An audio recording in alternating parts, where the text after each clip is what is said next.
I could do a million videos on the Apostle Paul, but I just want to focus for a minute on one particular situation. Paul lived a pretty rough life. He was beaten, he was stoned, he was arrested, he was taken prisoner and put on this ship. He lived on the ship for 14 days. I can only imagine what that was like. And on the 14th night, it shipwrecked, and he was thrown overboard and had to swim to shore.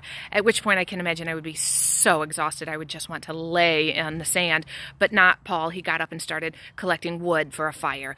And the Bible says in Acts that because of the heat of the fire, a poisonous snake came out and bit him. And again, I don't know about you, I would be throwing a tantrum, I'd be crying out to God, why me? I'd be feeling very sorry for myself at this time, but not Paul.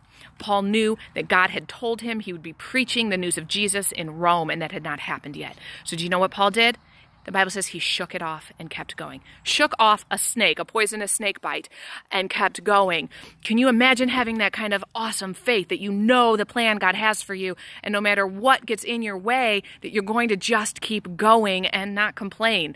So I'm praying that you have that kind of faith. I'm praying that I have that kind of faith, because God does have a plan for our lives, and he wants us to just shake things off, trust him, and keep going. Thanks for watching God in a Minute.